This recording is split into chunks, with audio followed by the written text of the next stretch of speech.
ሸኔን አላውቅም። አሁንም ላረጋግጥልህ የምፈልገው ሸኔ የሚባል የለም ብለን ነው። ይህ በሸኔ ስም ሌላ ቅጽል ስም ሰጥቶ ከሚጠራው በስተቀር አናውቅም። ነገር ግን ፋኖ ራሱን ኦልሬዲ ፋኖ ነኝ ብሎ ራሱን ኦልሬዲ በግልጽ አውጥቷል።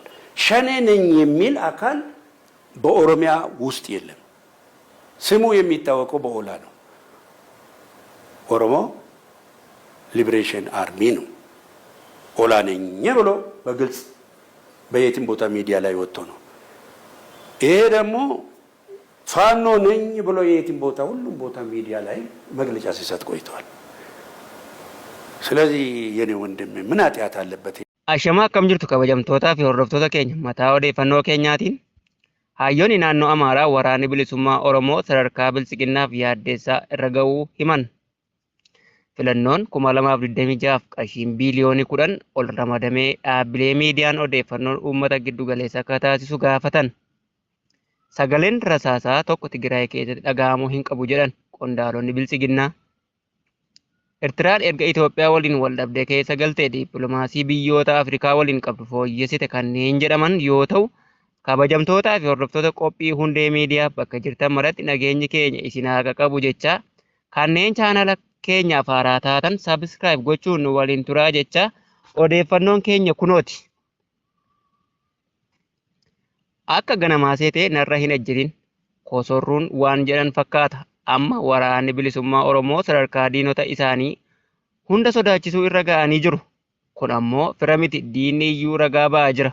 Paartiin morkataa haala nageenya biyyattii keessa keessumaa kan Oromiyaa keessa jiru akkamiin ilaaltu waraana shanee jedhu jedhee yeroo gaafatu nuti maqaa shanee jedhu hin beeknu jechuun gaazexeessaaf yoo deebisu argina.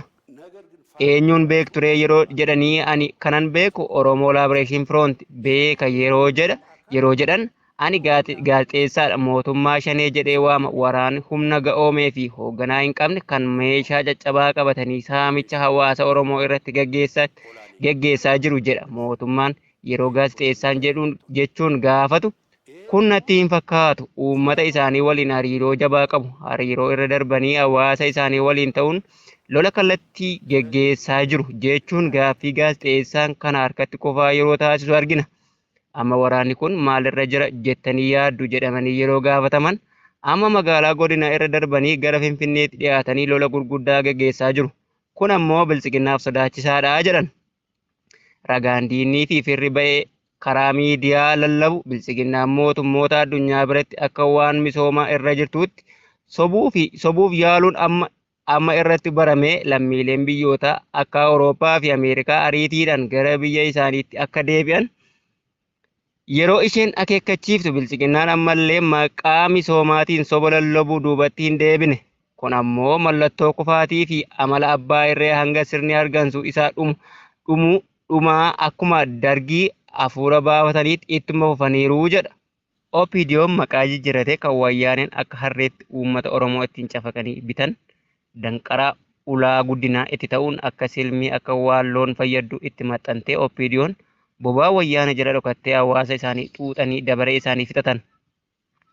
Ergasii gara ODP jedhutti sirna hawaasa nyaatu maqaa jijjiirrachuun tarsimoo bocatanii gara hawaasa garraamii ajjeefamee hin dhumne buqqaafamanii qe'ee isaanii irraa godaanan.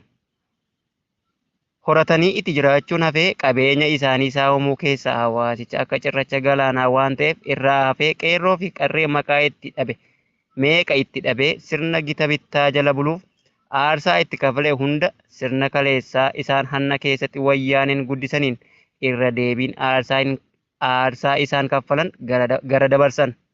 Sirni wayyaanee guddise kan maqaa jijjiirrachuu malee hojiin isaa hin jijjiiramne har'as akkuma kaleessaa maqaa jijjiirratee hin quufne maqaa bilchiginnaa fi maqaa mootummaa Oromoo jedhu moggaafatee qabeenya uumamaa fi namtolchee Oromiyaa keessaa daguugee gurguruu dabalatee lammiilee Oromoo carraa lubbuun jiraachuu dhorkaniiru.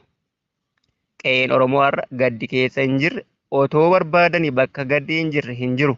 Kun ammoo dhufaatii bilchiginnaa booda dachaan mirgi lammiilee biyyattii qabdu dachaan gad hir'isee akka lammiilee lammataatti akka isaan of ilaalan isaan taasisuu bira darbee ajjeefamanii awwaalchallee kanneen dhaban lakkoofsa hin qaban. Kutaalee Oromiyaa garaagaraa keessatti waraanni impaayeraa afaan qawween ijaarame hawaasa siivilii hidhannoo homaa hin qabne rashanuu aadaa godhatee itti fufuun ajjeechaa irratti qaamolee waraana mootummaan qawwee hidhataniin ajjeefamaa oolu. Dargaggoo Tashoomaa Guddataa jedhama. Obboleessa Faarfataa Abarraa Guddataati. Hidhata siyaasaa homaa kan hin qabne yoo ta'u, yakka tokko malee godina Qelleen Wallaggaa magaalaa Qaaqeetti galaafatan.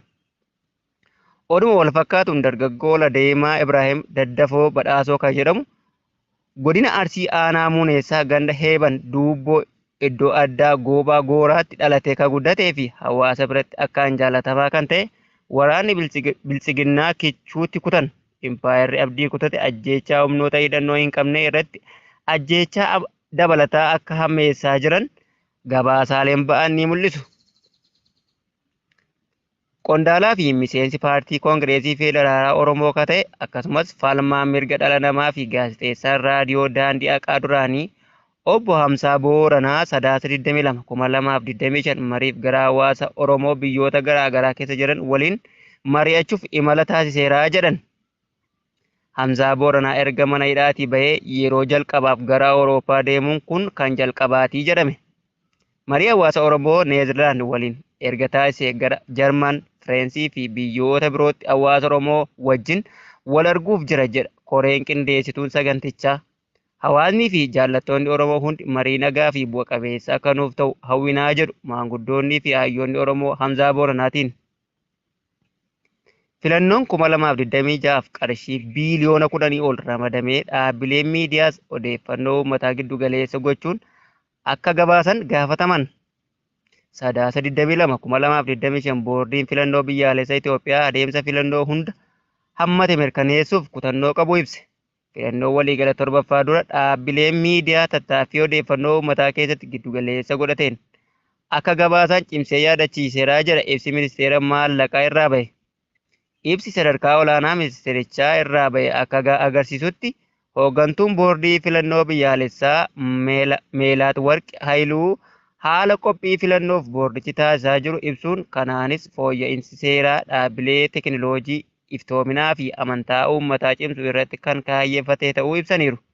Boordichi tarkaanfiiwwan hirmaannaa dubartootaa, dargaggootaa, qaama miidhamtootaa fi buqqaatonni biyya keessaa akka filattootaa fi kaadhimamaa ta'anii deeggaran dursa kennaa jira jechuun ibsaniiru.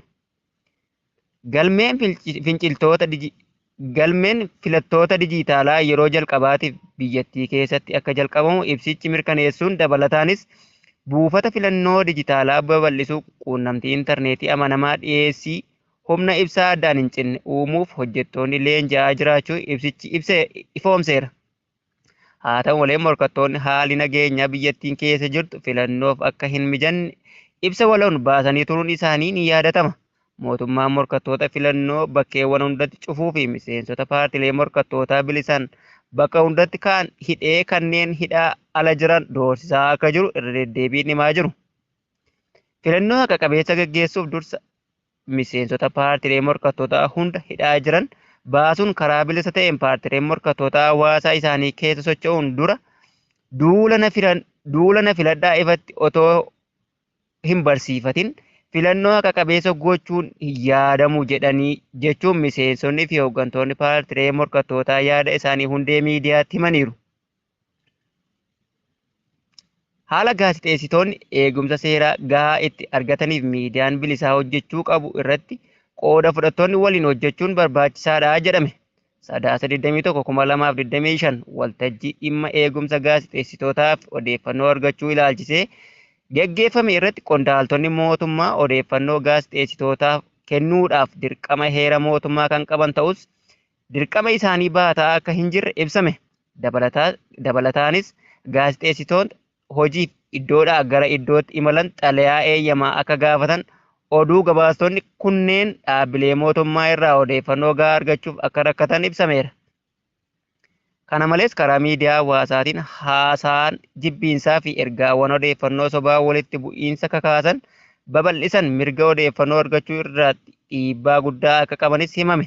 Ibsi kun kan kenname Koomishinii Mirga Namoomaa Itoophiyaa fi garee hordofii miidiyaa idil addunyaa waliin ta'uun gareen mirga gaazexeessitootaaf eegumsa seeraa ilaalchisee marii sadaasa 25 bara 2018 akka lakkoofsa Itoophiyaatti magaalaa Dirre Dawaatti geggeeffame irrattidha jedhame.